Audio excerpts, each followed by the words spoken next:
शाम का समय था। आसमान में बादल घिरने लगे थे। हल्की बारिश भी शुरू हो चुकी थी। कुलदीप जो पैसे से एक ट्रक ड्राइवर था, अपने ट्रक में माल लाद कर एक छोटे से कस्बे से बड़े शहर की ओर जा रहा था।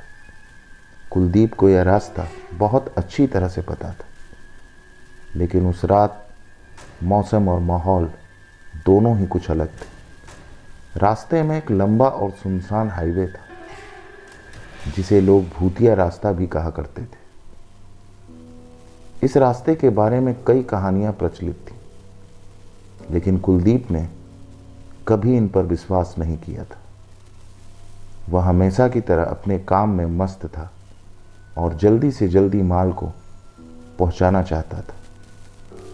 लेकिन जैसे ही वह उस भूतिया रास्ते पर पहुंचा, उसे अचानक अजीब सा एहसास हुआ। वहां की हवाओं में एक अजीब सी ठंडक महसूस होने लगी और वहां चारों तरफ एक अजीब सा सन्नाटा छाया हुआ था। कुलदीप को ऐसा लगा जैसे कोई उसे घूर रहा हो। उसने पीछे मुड़कर देखा, लेकिन ट्रक में उसे कुछ भी दिखाई नहीं दिया।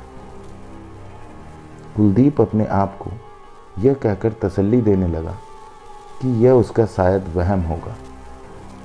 तभी उसने रेडियो चालू किया और एक पुराने गाने का आनंद लेने लगा।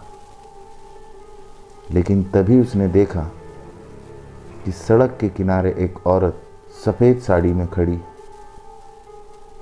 उसके बाल खुले हुए थे, जो हवा में पीछे की तरफ उड़ रहे थे।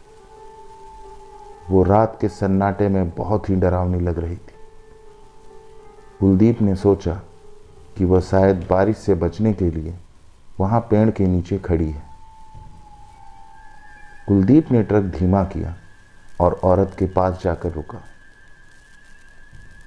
खिड़की से बाहर झांकते हुए पूछा, मैडम, आपको कहाँ जाना है? औरत ने धीरे से अपना चेहरा ऊपर उठाया और कुलदीप की आंखों में देखा। उसकी आंखों में कुछ ऐसा था जिसे देखकर कुलदीप के रोंगटे खड़े हो गए। लेकिन वो औरत कुछ नहीं बोली, बस चुपचाप खड़ी रही। कुलदीप ने सोचा कि शायद वो डर गई है।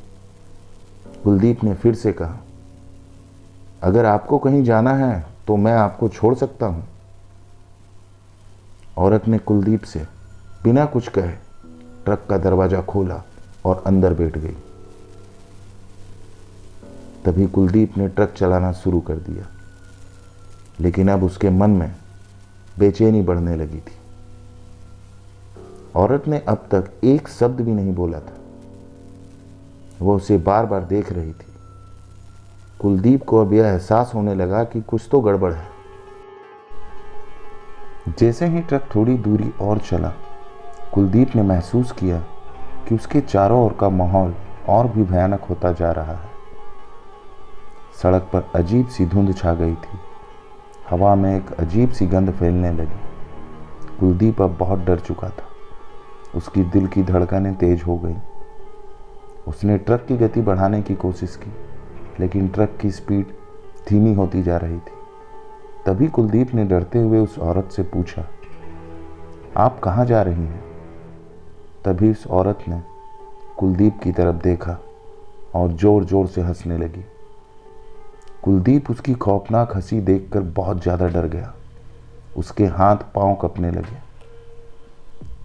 उसकी उंगलियां स्टीयरिंग पर कस गईं और उसने ट्रक को तेजी से भगाने की कोशिश की। लेकिन जैसे ही उसने स्पीड बढ़ाई, ट्रक के इंजन से अजीब सी आवाज़ें आने लगीं और ट्रक अचानक बंद हो गया। कुलदीप का दिल अब तेजी से धड़क रहा था। उसने घबराकर गाड़ी की चाबी घुमाई, लेकिन ट्रक अब बंद हो चुका था। वह औरत अब चुपचाप बैठी थी, लेकिन उसके चेहरे पर एक अजीब सी मुस्कान थी। कुलदीप अब पूरी तरह से डर चुका था। उसने जल्दी से दरवाज़ा खोला और ट्रक से बाहर कूद गया। लेकिन जैसे ही उसने बाहर कदम रखा, उसे एहसास हुआ कि वह रास्ता अब भी उसी जगह पर था जहां उसने ट्रक बंद किया था। लेकिन चारों तरफ का दृश्य अब पूरी तरह बदल चुका था। पेड़ों की शाखाएं अजीब तरह से हिल रही थी। हवा में एक अजीब सी सरसराहट थी। कुलदीप ने पीछे मुड़कर ट्रक की ओर देखा। वो औरत अब बाहर आ चुकी थी, लेकिन उसका चेहरा अब पूरी तरह से बदल चुका था। उसका चेहरा अब भयानक दिखने लगा था। उसकी आंखें लाल हो गई थी। ऐसा लग रहा था कि उसकी आंखों से आग निकल रही हो। तभी वह हंसते हुए मेरी तरफ बढ़ने लगी। मैंने कांपते हुए पूछा, कौन हो तुम? औरत ने हंसते हुए कहा, तुम्हें याद है कि तुमने कितनी जिंदगियां बर्बाद की हैं? कुलदीप उसकी बातों को समझ नहीं पा रहा था। तभी कुलदीप ने वहां से भागने की कोशिश की, लेकिन उसके पैर जैसे जमीन में धंस गए थे। औरत उसके करीब आ रही थी। उसने कुलदीप की ओर इशारा करते हुए कहा, तुम्हारी मौत का वक्त आ गया। कुलदीप को अब याद आने लगा कि कुछ साल पहले उसने इसी रास्ते पर एक दुर्घटना की थी, जिसमें एक परिवार की मौत हो गई थी। वो परिवार कहीं बाहर जा रहा था। कुलदीप की लापरवाही की वजह से उनका एक्सीडेंट हुआ था।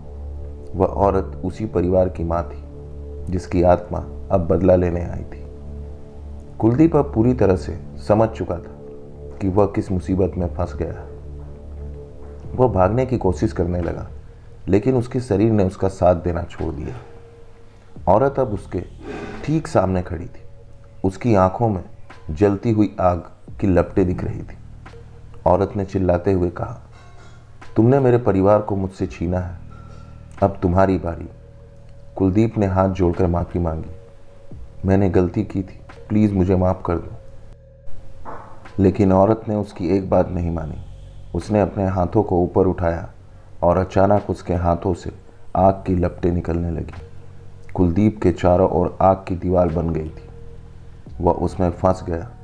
उसकी चीखें सुनसान सड़क पर गूंज रही थी, लेकिन कोई उसकी मदद के लिए नहीं आ रहा था। और फिर अचानक सब कुछ शांत हो गया। आग की लपटें बुझ गईं और कुलदीप वहीं राख बन के पड़ा था। अगली सुबह जब सूरज की पहली किरण सड़क पर पड़ी, कुलदीप का ट्रक सड़क के किनारे खड़ा था। ट्रक का इंजन चालू था, लेकिन कुलदीप कहीं नजर नहीं आ रहा था। सड़क पर सिर्फ कुलदीप के जलने की गंध फैली हुई थी। पुलिस को बुलाया गया, लेकिन कुलदीप का शव कहीं नहीं मिला। गांव के लोग इस घटना के बारे में सुनकर फिर से डरने लगे। उन्होंने यह मान लिया कि उस भूतिया रास्ते पर कोई भी सुरक्षित नहीं है। कुलदीप की कहानी अब गांव के लोगों के बीच एक और भयानक दास्तां बन गई। दोस्तों, ये कहानी आपको कैसी लगी हमें कमेंट्स करके ज़रूर बताएं। अगर कहानी अच्छी लगी हो तो चैनल को लाइक करें, सब्सक्राइब करें, साथ ही में बेल आइकन दबाना ना भूलें। धन्यवाद।